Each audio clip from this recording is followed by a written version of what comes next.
Welcome back to TV Vizag.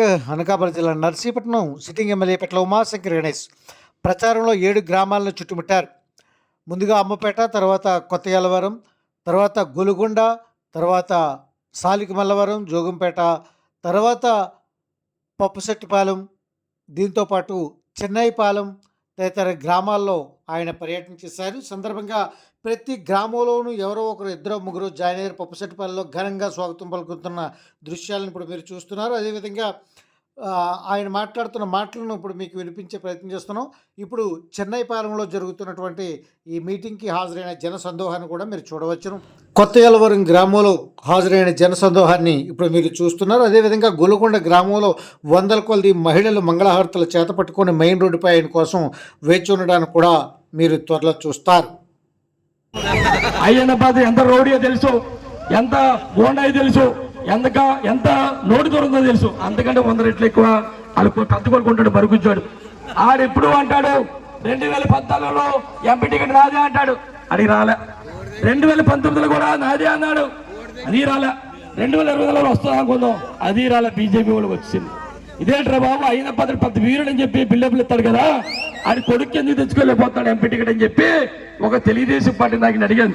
ఇప్పుడు ఏంట్రా బాబు, చంద్రబాబు నేను తిడతాడు, చంద్రబాబు నాకు ఏమన్నా జూనియర్ అంటాడు, అయిపోతాడు, అది కొడుకు ఎందుకు తెచ్చుకోలేకపోతాడంటే ఆ తెలుగుదేశం పార్టీ నాకు చెప్పింది ఏంటి తెలుసా, ఎవడైతే అయిన పద్ధతి పెద్ద కొడుకు మరుగుచ్చున్నాడో ఆడి మీద ఒక సర్వే పెట్టాడు చంద్రబాబు నాయుడు. ఎలాంటి వాడని పెడితే సర్వేలో వచ్చింది ఏంటి తెలుసా, ఈ మన రాష్ట్ర ఆంధ్రప్రదేశ్ రాష్ట్రమే కాదు, తెలంగాణ రాష్ట్రం కూడా సర్వే చేస్తే ఈ 2 రాష్ట్రాల్లో ఈడంత పెద్ద పోరము కావడం లేడని చెప్పి ఆ సర్వేలో వస్తే ఈడికి టికెట్ ఇవ్వట్లేదు సంగతి ఈ సందర్భంగా తెలియపరచడం జరుగుతుంది. ఇంకో విషయం చెప్పాలి, ఈరోజు పొరపాటుని కానీ ఈరోజు అయిన పదవి వస్తాడు ప్రతి వారు. నాకు 67 సంవత్సరాలు వచ్చాయి, ఇంక నేను రాజకీయం చేయలేను అన్నాడు. 2014 కూడా అదే అన్నాడు, వేసారు ఓట్లు వేసారు గెలిపించారు. మళ్ళీ 2019 అదే అన్నాడు, జనాలు నమ్మలేదు, పక్కన పెట్టారు. మళ్ళీ ఇప్పుడు 2024లో 67 సంవత్సరాలు వచ్చాయి, ఇంక నేనేమి చేయలేను, రాజకీయం చేయలేను, ఇదే అవకాశం అంటాడు. ఒరే బాబు, నీకు ఏమి చేయలేనప్పుడు, రాజకీయం చేయలేనప్పుడు నువ్వెందుకు రా పోటీ చేయడం, నీ ఇంట్లోనే పెట్టుకోవచ్చు. చాలా మంది తెలుగుదేశం పార్టీ దగ్గర ఉన్నారు, వాళ్ళకనే వచ్చు కదా. అంటే పదవి వ్యామోహం ఉంది, అంటే పదవి వ్యామోహం ఉంది. పొరపాటుని కానీ చివరి అవకాశం కానీ మీరు అని అనుకుని పొరపాటుని ఓట్లేసి గెలిపిస్తే ఆ పెద్ద కొడుకు కింద చెప్పాను కదా, సర్వనాశనం, నర్సీపట్నాన్ని సర్వనాశనం చేస్తాడని చెప్పి ఈ సందర్భంగా మీ అందరికీ కూడా తెలియపరచడం జరుగుతుంది. చివరిగా ఒక మాట చెప్పాలి, చివరిగా ఒక మాట చెప్తా మీ అందరికి కూడా. ఈ రోజు మీ అందరి తాలూకు ఆశీస్సులతో ఎమ్మెల్యే అయిన తర్వాత మీరు ఏ పని కావాలని సరే నేరుగా నా ఇంటికి రావచ్చు, నాతో మాట్లాడచ్చు. మీరు వచ్చిన పని నా భార్యకి చెప్పనవసరం లేదు, మీరు వచ్చిన పని నా పెద్ద కొడుకు చెప్పనవసరం లేదు, మీరు వచ్చిన పని నా చిన్న కొడుకు చెప్పనవసరం లేదు. కానీ పొరపాటున అయిన పదవి గెలిపిస్తే మీరు చెప్పి వెళ్ళిన పని అయిన పదవికి చెప్పాలి, వాళ్ళ భార్యకి చెప్పాలి, వాళ్ళ పెద్ద కొడుకు చెప్పాలి, వాళ్ళ చిన్న కొడుకు చెప్పాలి. నలుగురిలో ఎవరు కాదన్నా సరే మీ పని అవ్వదు. మీరు ఆలోచన చేయండి, మీకు ఒకటి ఎమ్మెల్యే కావాలా, నలుగురు ఎమ్మెల్యేలు కావాలా, ఆ చుట్టూ తిరుగుతారని చెప్పి మీరు ఆలోచన చేసి మీరు సందర్భం తెలియపరుస్తాం. అమ్మ చివరిగా ఒక మాట చెప్తాం మీ అందరూ కూడా. జగనన్న ఒకే ఒక మాట చెప్పాడు, మీ ఇంట్లో మంచి జరిగితేనే ఓటు వేయండి అని చెప్పి అన్నారు. ఇక్కడున్న ఈ గ్రామంలో ఉన్న ప్రతి ఒక్కరిని కూడా మహిళలు కోరుతాను, ఇక్కడున్న వాళ్ళు కాకుండా మహిళలందరూ ఒకటి కోరుతాను. అమ్మ ఒకసారి మీరు ఆలోచన చేయండి, ఓటింగ్కి వెళ్ళే ముందు, పోలింగ్ వేసే ముందు, ఓటు వేసే ముందు ఒక్కసారి ఆలోచన చేయండి. జగనన్న మీకు కానీ మంచి జరిగి ఉంటే ఒక పథకం సరే మీకు ఇచ్చి ఉంటే పేద గుర్తుపై ఓటేసి అత్యధిక మెజార్టీతో గెలిపించాలని చెప్పి ఈ సందర్భంగా తెలుసు. మీరు 2 ఓట్లు వేయాలి, ఒకటి ఎంపీ అభ్యర్థి బూడి ముత్యాలరెడ్డి గారికి, ఒకటి నాకు కూడా 2 ఓట్లు వేసి మంచి మెజార్టీతో గెలిపించాలని మనస్ఫూర్తి కోరుకుంటూ రేపు జరగబోయే ఎన్నికల్లో మంచి మెజార్టీతో గెలిపించి మళ్ళీ మీ తాలూకు ఆశీర్వాదాలు నాకు అందించి మళ్ళీ మీకు సేవ చేసుకునే అవకాశం కల్పించాలని చెప్పి మనస్ఫూర్తి కోరుకుంటూ జై జగన్, జై జగన్, మన గుర్తు. నమస్కారమ్మా. మౌతు పట్టుకుని ఊగిపోయాడు, ఓనకు వచ్చినట్టుగాన కళ్ళు తాగిన కోతిలాగా ఏం మాట్లాడుతున్నాడో తెలియలేదు, జస్ట్ వచ్చినట్టు మాట్లాడుతున్నాడు. వైసీపీ నాయకుల్ని చంపేస్తాను, నరికేస్తానని మాట్లాడుతున్నాడు ఆయన. అతను అసలు ఏ పార్టీ మద్దతుతో ముందొచ్చాడో ముందు గమనించుకోవాల్సిందిగా కోరుతున్నాను. అలాంటి వ్యక్తి ఈ విధంగా మాట్లాడతాడా, నరికేస్తాను చంపేస్తాను అంటాడా?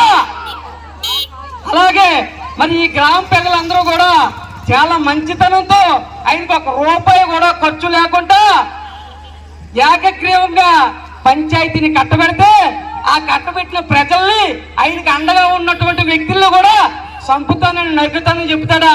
ఇదేనా ఆయన సంస్కారం? ఇదేనా ఆయన సంస్కారం అడుగుతున్నాను. అలాగే ఇంకో వ్యక్తి మాట్లాడాడు, పెట్ల ధర చింతకాయల విజయ్ గారు. ఆయన అధికారంలోకి వస్తానంట వైసీపీ వ్యక్తుల్ని టార్గెట్ చేస్తాడంట. ఓరయ్యా, నువ్వు అధికారంలోకి వచ్చేది లేదు, ఏడ్చేది లేదు కండ్రా. నువ్వు గారు చాలా చాలా చాలా పెద్ద విషయాలు మాట్లాడారు. వాళ్ళు అధికారంలోకి వస్తారంట వైసీపీ నాయకులు టార్గెట్ చేస్తారంట. ఏ మాత్రం టార్గెట్ చేస్తారో మేము చూస్తాం. భయపడేది లేదు. మా గణేష్ అన్న అండగా ఉన్నంత వరకు భయమైన పదానికి మీనింగే తెలియదు అని ఈ సందర్భంగా మీ అందరికీ తెలియజేస్తున్నాను. ఇంకో మాట అంటున్నాడు,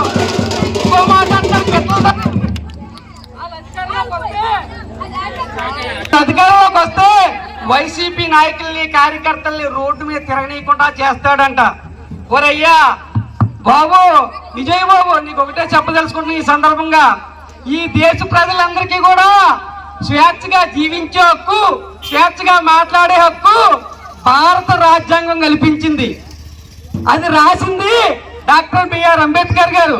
అంతేగాని నీ అయ్యన్న పోతు రాజ్యాంగం అమలు చేస్తానంటే చూస్తూ ఊరుకోనట్టు సందర్భంగా మీ అందరికీ తెలియజేస్తున్నాను. ఈ గోండాల్ని రౌడీల్ని కట్టడి చేయాలంటే మళ్ళీ గణేష్ అన్న ఇక్కడ ఎమ్మెల్యేగా గెలిచి తీరాలి, మంత్రిగా తిరిగి రావాలి. అందుకే సమయం లేదు మిత్రమా. ఊళ్ళో ఉన్న వాళ్ళందరూ ఫ్యాన్ గుర్తు ఓటేద్దాం.